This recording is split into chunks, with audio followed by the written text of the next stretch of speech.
Hi, folks. Steve Urban here, founder and CEO at Riderflex. We hope you enjoy today's podcast. And as a reminder, please subscribe to the Riderflex show for updates on new episodes. And by the way, if you haven't already, check out the book we recently launched, The Riderflex Guide, Inspiring and Hiring, available for purchase on Amazon. And now, a quick word from our sponsor. Try the #1 marketing platform for small business. Everything you need from design to marketing to CRM. Learn more at marketing360.com. Marketing 360. Fuel your brand.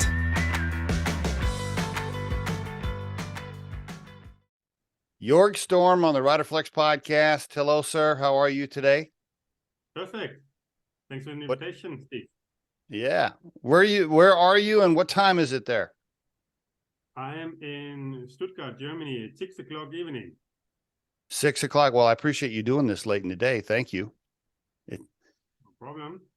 It's dinner time. It's happy hour time over there, right? You need to, it's the day's over. Yeah, almost, I would say. Yeah, but with my private hobby, this LinkedIn, this takes a little bit longer. Then I have to do some overtime. Are you married, kids, partners, live by yourself? What's your social setup over there? Family? Yeah, I'm married. I have 2 boys, 13 and 15, going to school or to high school. Let's see how long. Yeah, they don't like to learn so much. So always. I thought it's I'm finished with school already. So I thought this never happens to me again. But now I have to, in the evening, the weekend, I have to help my boys also in maths and all these French and all these things. 13 and 15. Have they gotten into any trouble yet? Anything wild yet, or sneaking out of the house? Anything fun, or not yet? No, very good boys. Very good. Very good. Okay. How about your school topic? They kept the school topic. Yeah, they don't like to learn. Okay. How about your wife? How'd you meet her? Tell me about her. Oh, that is very long time ago. When I was in high school itself. Yeah, I met her. A very long time ago. I can't even count the years anymore. But we never had the chance to get together. So we only played squash or went out jogging or running or something. But when I was in Japan, I was working in Japan. I recognized that she was working in China. So I said, maybe you should come over and visit me in Japan and have a look. And then this was the time we thought, maybe it's a good thing to be there. That's great. So you've been married for a long time then. That's very good.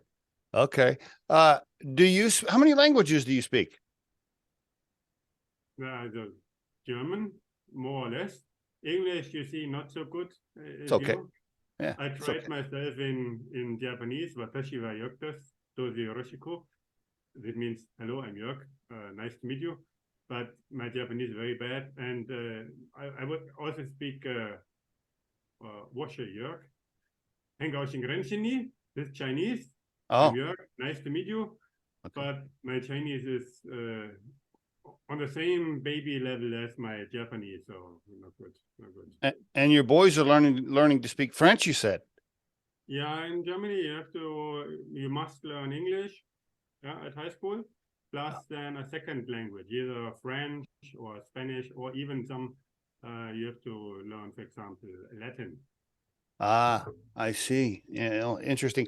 You know what today is for Americans, June 6th, right? D-Day, the invasion of Normandy. I'm sure you know that. I'm sure you realize that.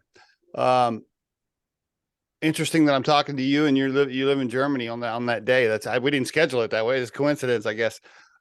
What do Germans think of Americans these days in general? Like, what is the perception and opinion? Like when you think of Americans, what you guys are out having a beer and you're talking about Americans, like what's the chatter? I'm just curious. Maybe I'm not representative, because I myself, I did an internship when I was in university in Connecticut, close to Mystic. Mm-hmm. Yep. Yep. And I studied also Rhode Island, University of Rhode Island, and University of Massachusetts. So, and I work a lot with, in my former times, some years ago, with Daimler Chrysler, with a colleague of Chrysler, Jeep, Dodge. Yep. So I love America. I love the food. I love the burgers. I love the people. I love the big cars. I'm a car guy. Yeah, big cars. No one driving a 4-cylinder engine, all 6 or 8. Yeah, at that time. No, but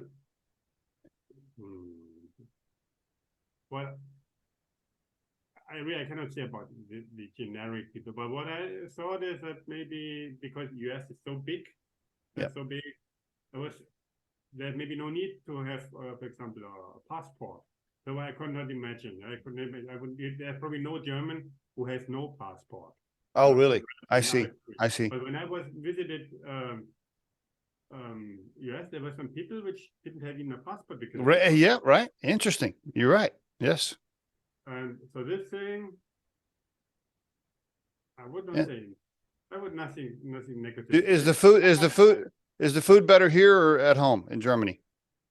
I think the Germans are not famous for having great food.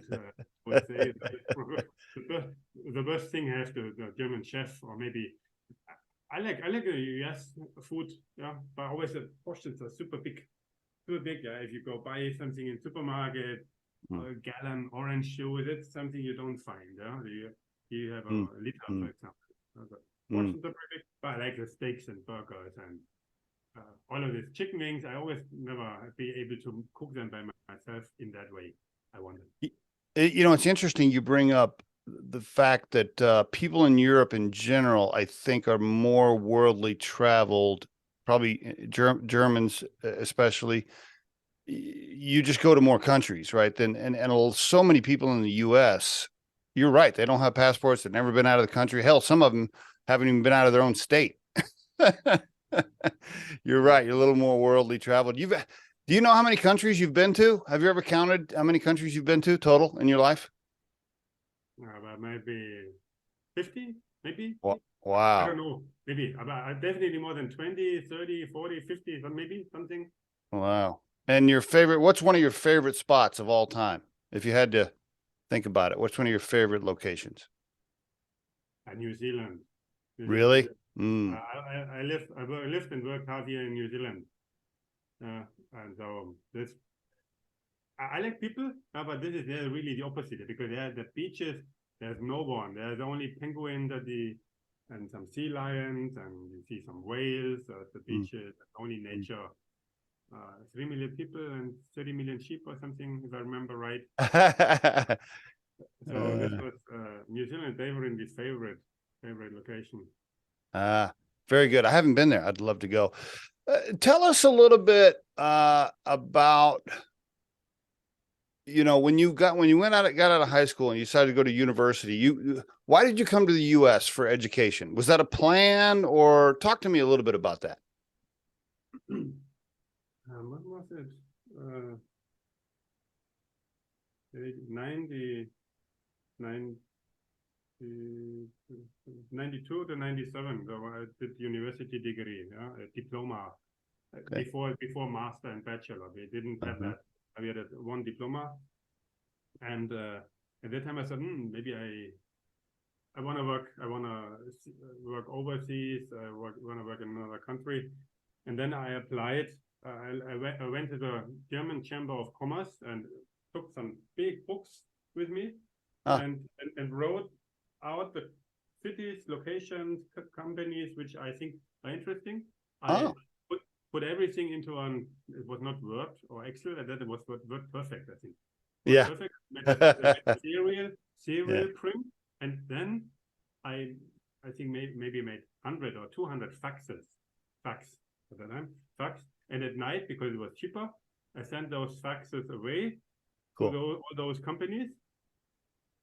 And then I got an offer. I got one offer I got for New Zealand, and one offer I got for America. So then I said, I'm very bad in making choices, so I took both. I said, okay, first I go to US, then I fly home, 1 week, wash my clothes, and then I fly to New Zealand. So this was for each half year, and then I Really? Wow, that is a tough schedule. You weren't married at the time, were you? No. no. Yeah, okay. And that was really good, yeah. So and then I worked in US at a also German company, MAN printing machines. Okay. In Mystic, very good experience. And yeah, then while I was there, I thought, what else can I do? Yeah, at the weekend and would get to know some people. So I thought, okay, I'm speaking German. Maybe I can do some German courses. And then I got in contact with the University of Rhode Island and Hartford Graduate Center. This was it. And then I made some German course, and I also took some course by myself there. How about that? And then I had some German American friends. Very good time. Oh, And that's great. at that time, I think I was in my year when I finished, I think I was maybe 1 or 2 people did something like this an internship or study abroad. Was not very common. How about that? Well, what about your family? So were your parents in Germany, and were your mom and dad, were they travelers and all of that? Did you have the desire to want to be abroad because they did that? Talk to me a little bit about your mom and dad and your family there. Maybe no, not really. I mean, we traveled in Europe for sure, yeah. But okay. I was interested in different cultures and to learn other things. Also, I like to eat. I like to eat some different things, and this is always the best food you find in that country of the origin of that food. So I thought, I want to eat something American. No, not I'm kidding. But okay. I like to see something else, and this is also then later in my job. I lived 6 years, worked and lived 6 years in Japan and 6 years in China. Yeah. So this I really like. I like to work with other people. But your dad wasn't like that. What'd your dad do? He was a sales guy. He was a sales guy. Okay. All right. Nothing to do with them. No. Are you folks still alive? No. Oh, they're passed. Oh, you don't sound. Were you close to your parents or no? No, all good. They died, I think, 10 years ago or so. Okay. All right. Any siblings? Any brothers, sisters? No. You were the only family now. Wow. Okay. Wow. All right. You were the only child then. Yes, correct. All right. I was trying to figure out why. The reason I'm asking that question, I was kind of wondering, if you followed in your dad's footsteps or your mom's, or they had a passion for that type of work or travel. So I was kind of wondering how you got that bug, but your dad was a sales guy. He wasn't really a marketing guy necessarily. No. I think it has nothing to do with them. I like being abroad, visit other countries, and get to know other people. Okay. Do something different. Okay. But beyond the travel, did you know what you wanted to do? Did you know you wanted to be an IT or a marketing expert or a branding expert? Like it was, no. At the beginning, no. I had some, I had some, at that time it was very easy to get a job, yeah, because then I was pretty special, because these internships I did, and being abroad, so I had some job offer for one company as a key account manager in Procter & Gamble at that time. I remember that. Key account manager, and the other one was at Siemens in Munich. So then I decided, okay, I like Munich, and my job at Siemens was kind of strategy department, strategic project management. Sounded also good, so I did that. And then this IT topic, I think is something which developed. Yeah? Then I changed, for example, from Siemens to Mercedes-Benz. And then I was in strategy department, and had a lot to do with the guys of Chrysler, Jeep, and Dodge at that time. Mm-hmm. It's fishy. And then from there, I moved to Japan, went into sales, and then stayed again in Japan in IT, and then did IT audit, was CEO of our production facility in Hamburg and Berlin and the newly built battery factory, and then I went to China and did IT there.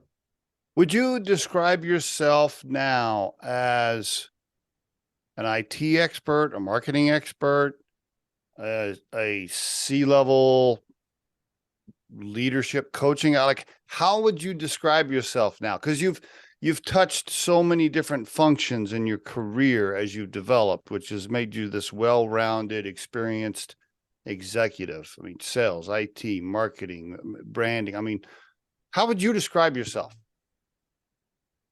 I'm not an IT nerd. For this, I don't have the technical know-how like programming, for example. But I like IT PCs. Was always my hobby. When I remember when I was 16, yeah, my first computer was a Sinclair ZX81, and Texas Instruments and Commodore VC20, C64, something like this. So I started programming also. So this was kind of a hobby for me. I would say I'm more a generalist now with an understanding of sales, marketing, strategy, consulting. I did 3 years management consulting at Siemens, and also IT, Mm-hmm. which I think is helpful because I have a team. They are the IT experts. Mm-hmm. And now tell me what you're doing right now. Are you in a new, because your LinkedIn says stealth, private kind of, I don't know what you can share, or are you working for somebody, or are you providing your own services as a consultant right now and a coach? Talk to me about what you're doing.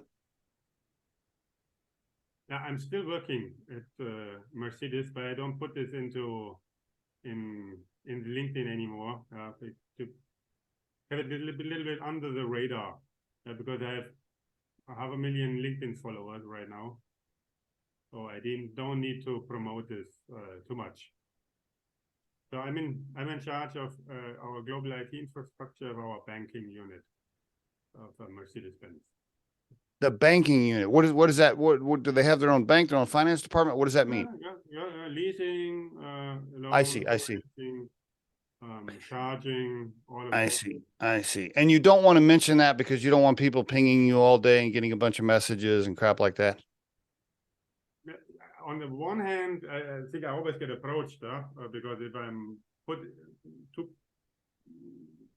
Mercedes-Benz too public there, then I always get approached. But also,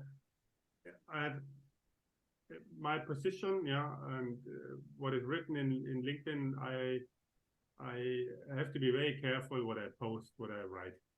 And this is my private opinion and my topics which I post. So I don't want to mix it up. So that's why I took that out. I understand. 500,000 followers. How did you get that many followers? What advice would you give to other people who want to build their following? What would you share with them on the podcast today? Yeah, why I started. It was in China, and I saw, oh my God, in China there are in so many areas light years away to Germany in terms of digital transformation topic. Only an example. They built the biggest airport in the world in 4 years in Beijing, Daxing, and we built an airport in Germany. It takes 14 years. And you pay in China, you can pay everywhere without points, without cash, everywhere. Even homeless people, you can scan a QR code and transfer the money within a millisecond. And there are so many things where they are advanced and coming back. Yeah, then I started posting something in LinkedIn about China digital process. For example, what's another example? You take the train, high-speed train. And I always in Germany, we are very good. We have the Deutsche Bahn, the railway, Our ICE train goes 250 kilometers an hour. Very good. But it's never on time. It's, I don't know, 30% the car sequence changed.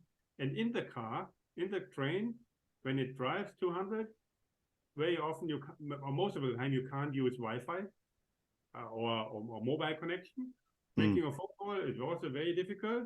Then take a train from Shanghai to Beijing. This train goes 350 kilometers an hour. You have 5G in the train. You can stream a movie, and the coffee machine is working. The service is perfect. It's clean. You say, maybe there are different ways. And this, long story short, that's why I posted something about China and I how see. to get to this amount of follower. I think this is like you do push-ups. Consistency. You do 10 push-ups a day. At the end of the year you can do 100.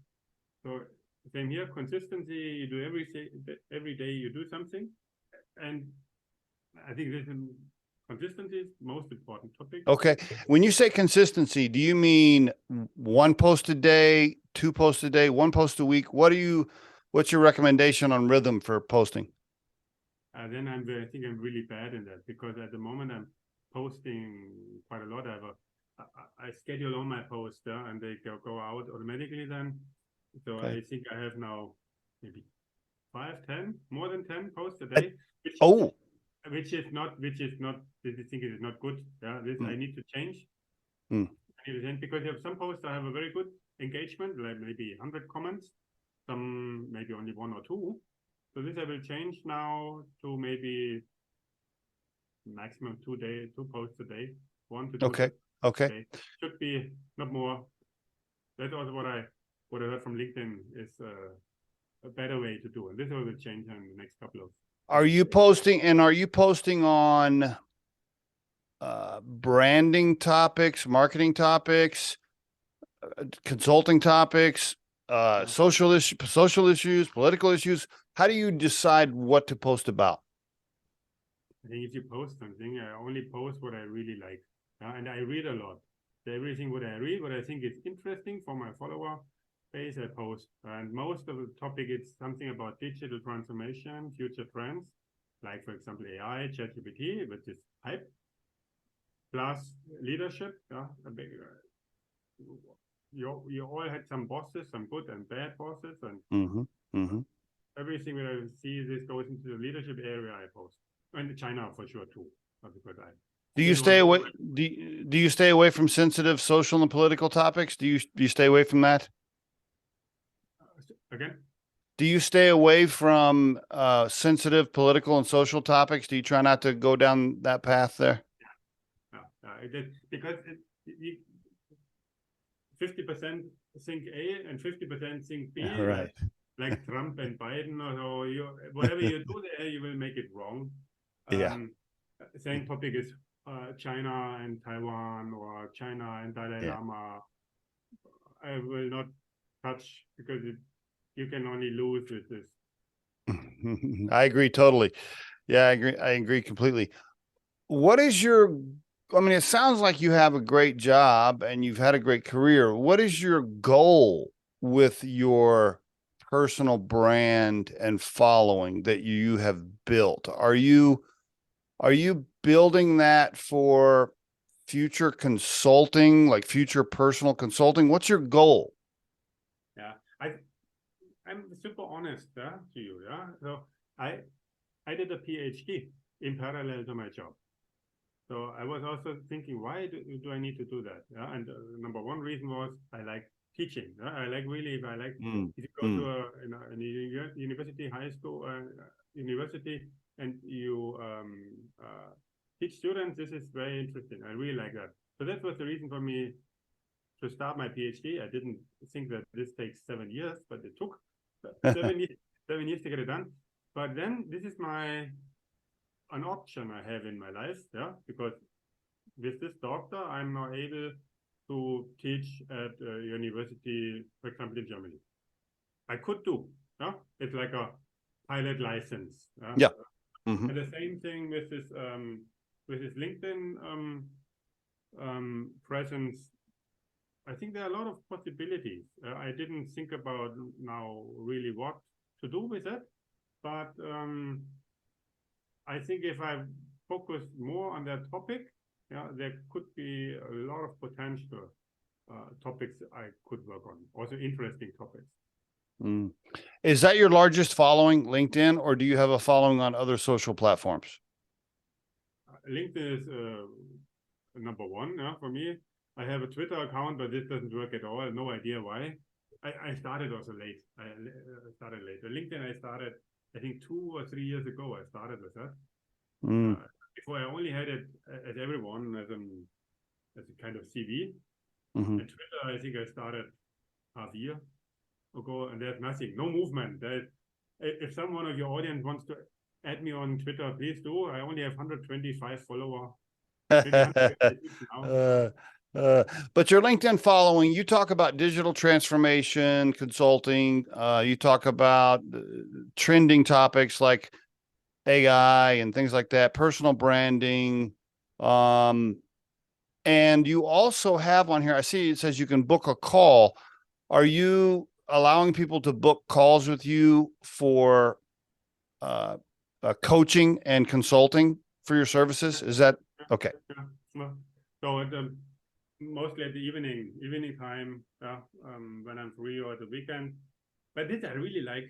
I really like it because I have now a 23-year career in a corporate, and so some people book me, for example, for coaching, some leadership career advice, and I try to give them a recommendation based on outside view, and this is really something good. I get super good feedbacks. I'm really astonished. There are 5 out of 5 rating in the calls before, and so it makes me really feel good. Yeah, really, I can do something good and give something back.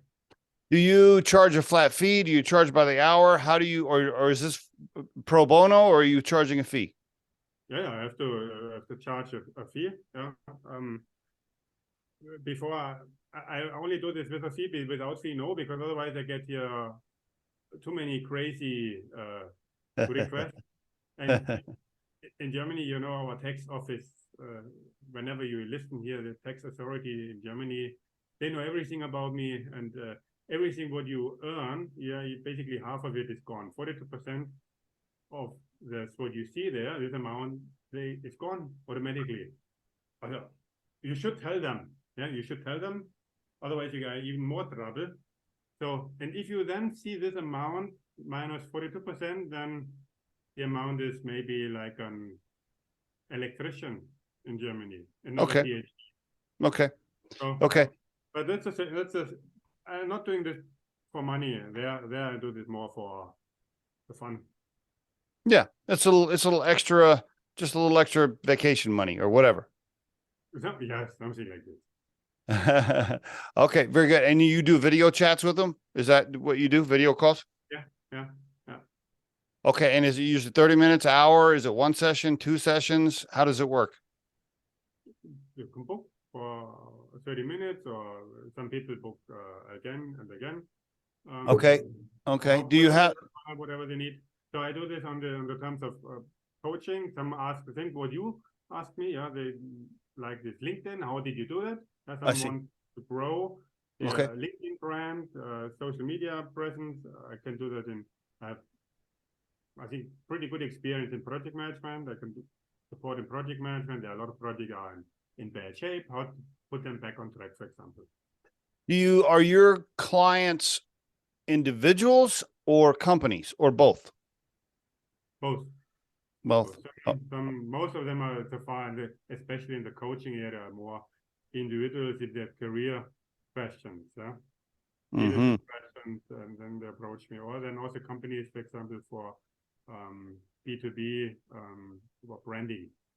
Social media branding. Okay, very good. Do you have a personal website as well? Is there a website you want to mention? Not yet. I'm just starting. I need to everything build up from scratch, and I'm a one-man show, and sadly I need to have some sleep. If I could skip the sleep topic, I would have another 8 hours, but okay. I want to ask you, you have spent a lot of time on LinkedIn. You have 500,000 followers. That is huge. You've invested a lot of time in your personal social media brand.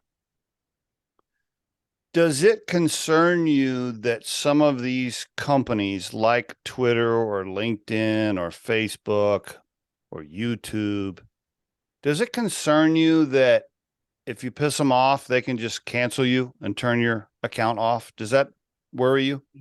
That's for sure. That's a super big risk. That's a super big risk.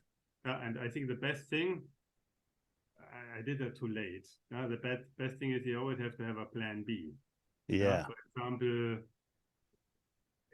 if you make a post, it doesn't matter if you do it on LinkedIn or Twitter. You can do it maybe in parallel, grow it up. I was too late for Twitter.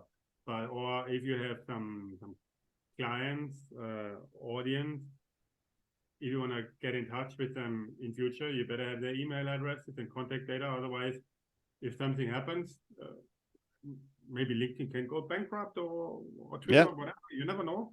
You never know. You are in deep trouble, and then your whole business model is gone in one day without your fault. Yes. And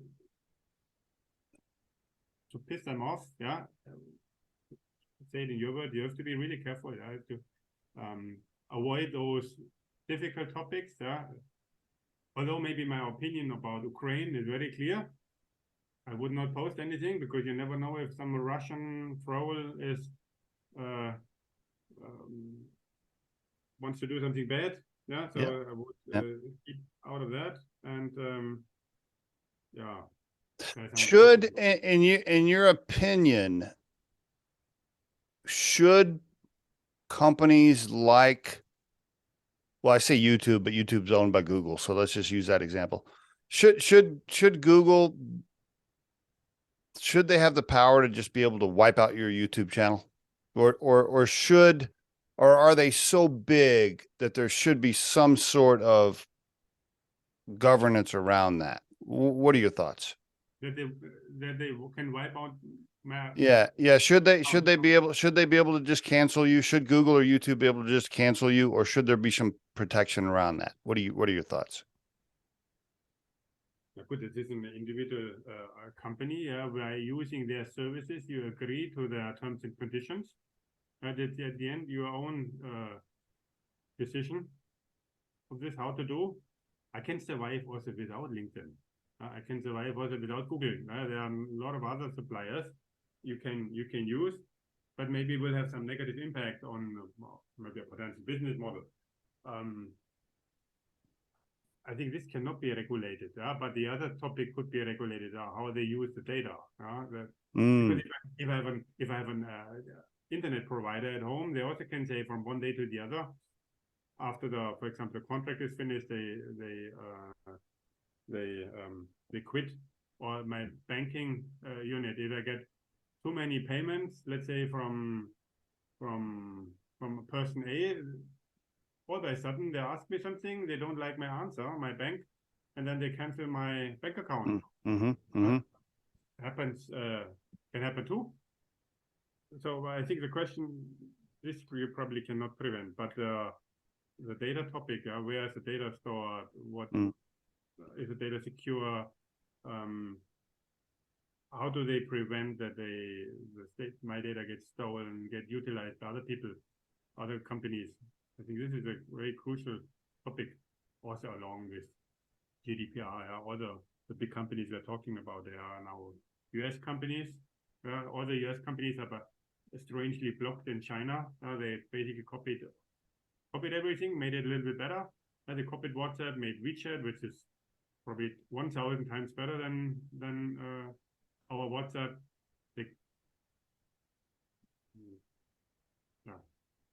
Okay. Well, tell me, what are your thoughts on the advancement of AI and things like Chat GPT and so many others? It's moving. It appears to be moving very fast now. What are your thoughts on let's talk about ChatGPT and other platforms like it as it relates to possible job elimination? Does the advancement of technology and AI, do you worry that it's going to change society and eliminate a bunch of jobs? What are your thoughts on it? I think I read yesterday something on this topic that already in US, 4,000 jobs are lost due to AI, due to ChatGPT. I think there are some jobs, for example, in the media area will be lost due to AI ChatGPT, but completely new other jobs will be open. Yeah, like prompt engineer, for example, at the moment. Prompt engineer. I've heard that term now. To be able to yeah. They get $300,000 in US already. Really? Really? You better should you should think about this career path, at the intro level. Okay, so for the listeners, I want to take a pause right there. Let's pause on that. When you say prompt engineer, in layman's terms, you mean somebody that can teach you how to ask the right question or how to prompt a GPT in the right way to get the result you want. You know, when you use ChatGPT, very often you don't get the output you want. Right. You have to ask again and again and again. There are some experts, which can do this much better, and they know exactly what to write to get the output, which is required. So these prompt engineers, and there are some job postings in US. I saw that with an entry level of 300,000. Wow. Okay. Wow. Pretty good. So new job. This job did not exist a half year ago. Right. This is only the start. I think there's only the start. There's much more coming. This whole topic is so fast. Where everyone talks only about ChatGPT, and also there are statistics that almost everyone heard it, but only 14% of US citizens used it. So this means 86% didn't. And if you ask your friends and family and your colleagues, there's always someone, they heard it, but never used it. And same for me. If I ask people, they don't know that. And this is only one AI tool. Right. Yesterday, I saw there are 1,300 new AI tools out at the moment. 1,300, there are lists, you can Google for that, about a list of over 1,000 AI tools. You can search for those tools, and if you, very impressive applications.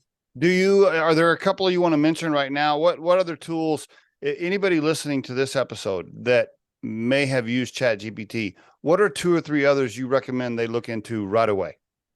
I go to AutoGPT. Besides ChatGPT, what else? What other platform?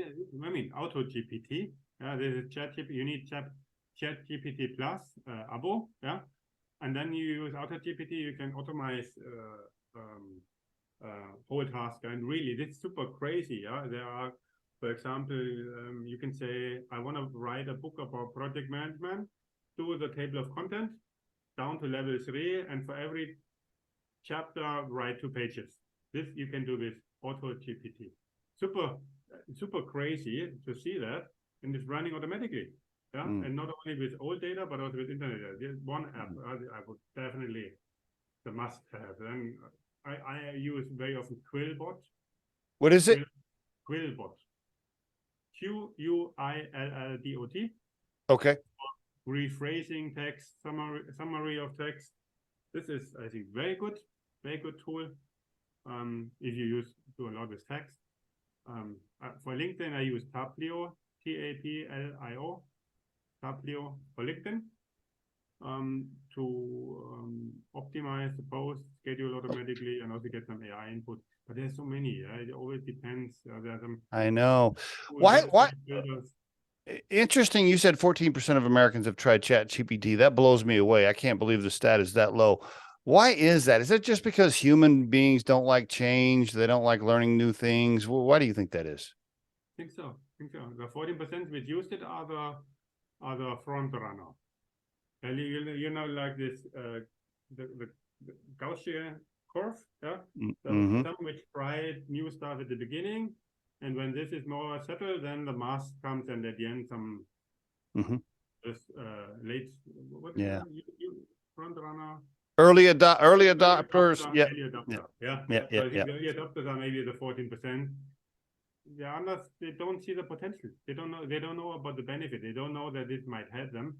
Or maybe some people think that it's hallucinating and the output it's not correct. Yes, I think it's also happens. Yeah, it's redundant and the output sometimes is a little bit weird. But if you compare the benefits, advantages and disadvantages, I think this is a pretty good thing to have at the moment. I heard Elon Musk say the other day in one of his, are you a Musk fan, or you like him, or you don't like him? What are your thoughts? I'm a what fan? Elon Musk, are you a fan or no?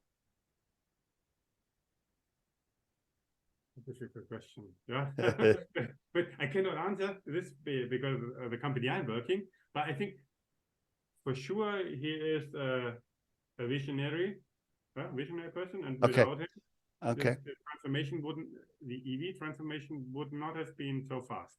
I heard him say the other day that he believes artificial intelligence and robots and so forth will eventually take so many jobs that there will have to be some sort of universal pay structure for the mass population. Do you agree? I heard so too. But the question is when. Yeah, I heard from him a lot of things. Yeah, like autonomous driving. This is not available, and will also not be available on level 5 in the next 5 years. From no one.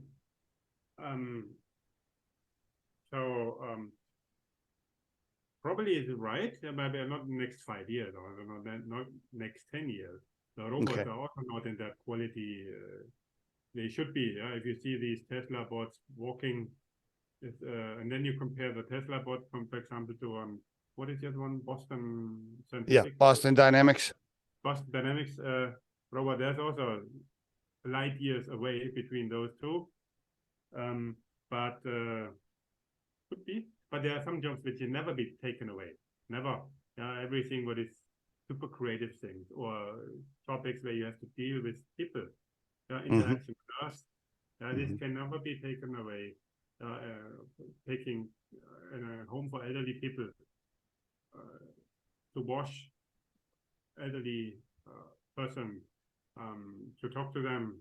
I think there are some tasks which require this human interaction more.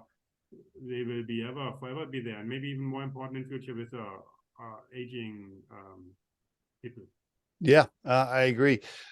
I guess I worry a little bit about the technology getting in the hands of bad people that would do bad things with it, whether they are arming chatbots to do bad things on social media, or whether they're building physical robots that can hold machine guns or whatever. I mean, there's always bad people, unfortunately, on the planet.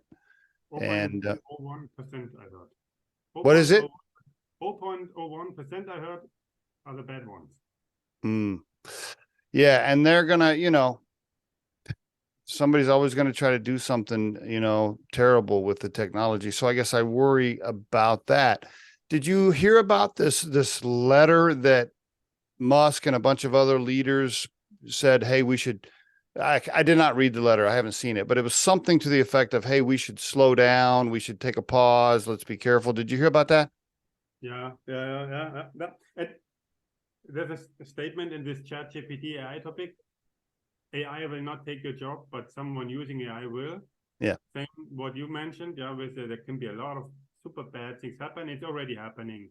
Yeah, like having pictures of Angela Merkel dancing with Obama at the beach, for example, which is a fake, or all kinds of fake pictures, which everyone can develop now in seconds and not hours than before in Photoshop. I read about this this letter, but you know my answer on this? If the companies which do AI, if they say, hey, wait, it's maybe dangerous, it's already too late. If they say that, then it's already too late. Because what you see and I see here at the front end, this is only what we probably are allowed to see. There's much more behind. And though it's already probably too late, I think. Are you nervous, or are you thinking you'll be retired or dead before it gets too scary? So whatever. If it really takes over, I'm already dead. Yeah. But, I worry about my grandchildren, though. I have 2 granddaughters, and honest, I know we're kind of joking, but it's on a serious note. I told my sons, I said, you know, I'm 56 years old, so by the time it gets scary, I'll be dead, so it doesn't matter for me. But I am a little bit worried about what kind of world my granddaughters are going to grow up in. Yeah. I don't know. I think probably no one can answer this question right now. But I think there's a very high risk having those tools in the wrong hands. Yes. To completely screw up mankind. I even read something today or yesterday about big issues which could happen with that technology. But I cannot recall the precise figure. Okay. But there were definitely a dangerous topic. Yeah. But I want to. I'm not only talking about the negative thing, talking about the positive thing. Yeah. I think also this will help us. This will help us in combine this AI, for example, with quantum computing. Yeah? Yes. Yep. This will help us in developing technologies, medicine, which we have never been able to develop before. Did you listen to the interview that Joe Rogan did an interview with some guy about the quantum computing? What was the guy's name? Do you know who that is? A scientist, a doctor? I'm trying to remember. I don't know. Okay. Anyway, I want to switch gears because I'm taking up a lot of time. I want to ask you about another topic real quick. You know, Apple released this. They released their virtual virtual reality glasses or whatever. That was today or yesterday, right? Yesterday. It feels like to me we are moving towards a world. It feels like we're moving into a fake world where we want everybody to just stay home and wear their virtual reality glasses and not actually go outside and do real things. That's what it feels like to me. Oh, what are your thoughts on that? You know, today I posted something on LinkedIn. Let's see if I find it. It's related to exactly that topic. Yeah, and it was a picture which I thought is super interesting and goes exactly in that area that we're talking, having an iPad, iPod, iMusic, iMac.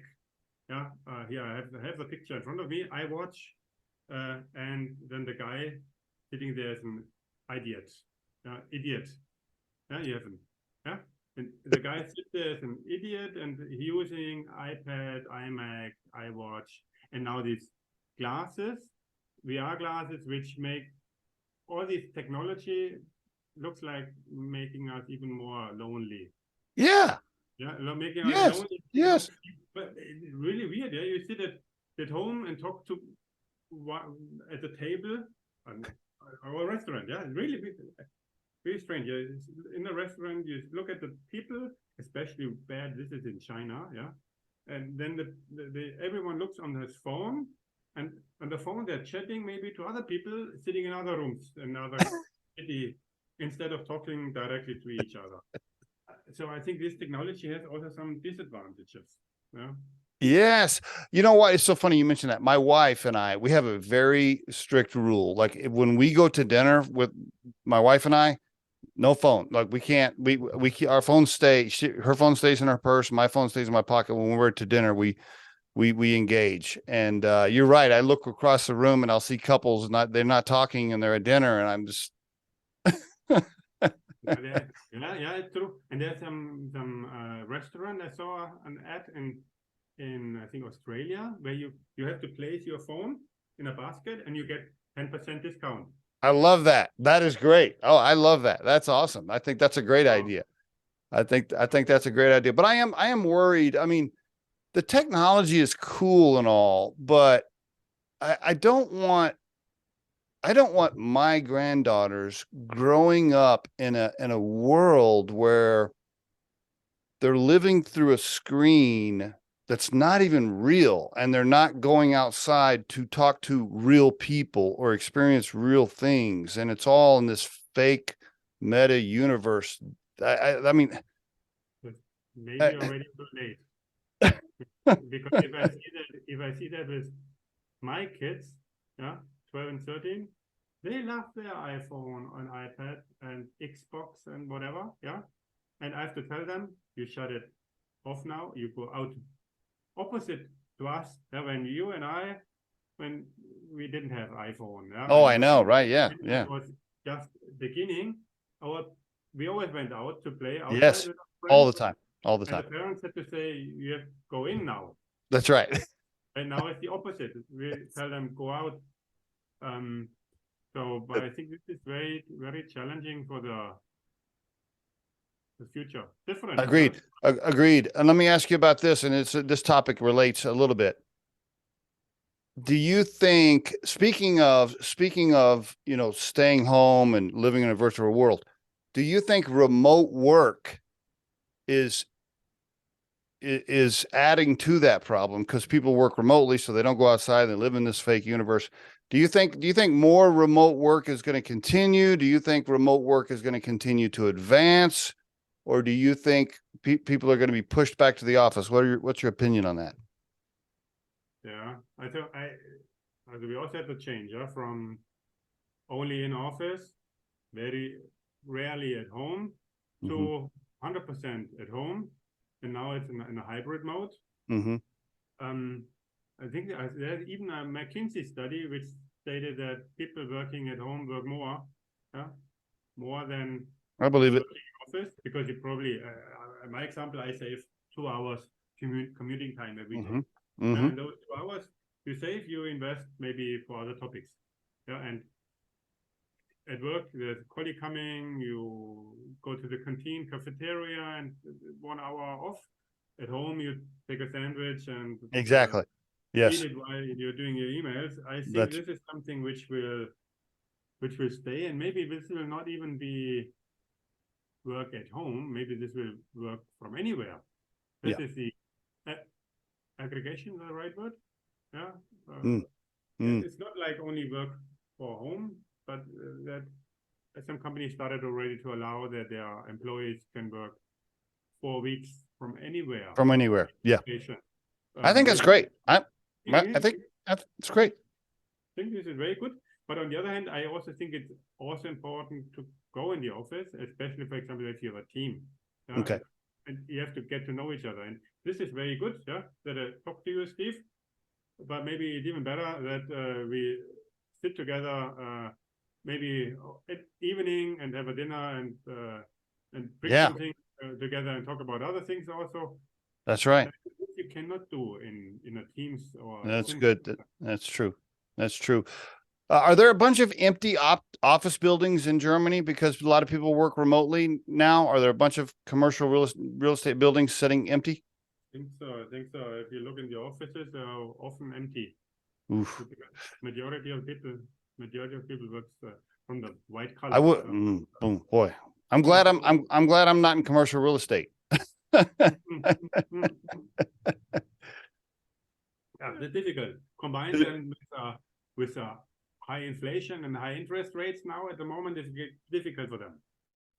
So Joerg, you've had such a great career. You're an expert in a lot of fields, and you still are working full time, but you've now decided at this stage in life to give back, and you're not only helping people voluntarily with your profile on LinkedIn.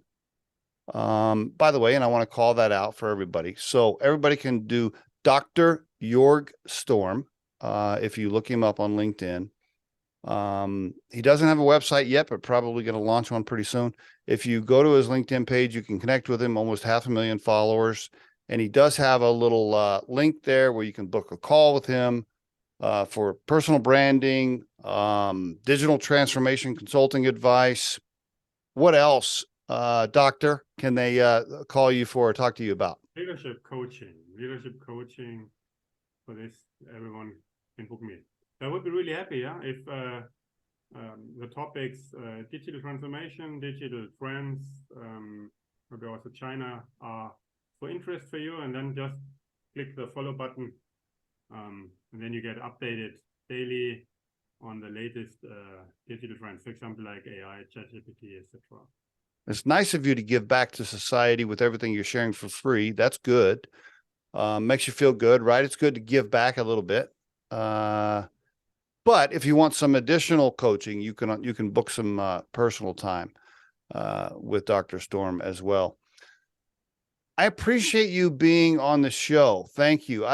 You are a fascinating guy. I would love to come to Germany and go to a pub and have a couple of beers and just visit. That'd be fun. Yeah, definitely Munich, Oktoberfest. Oktoberfest Munich. You should. I would love to. I would love to. That would be great. Oktoberfest. Yeah, that would. Invited hereby. I can. Talk to you. Your wife, she'll just let me stay at your place. We can just stay at your place. Is that all right? No problem. Doctor, thank you so much for sharing your story on the Riderflex show. I appreciate it. Please, thanks for your time.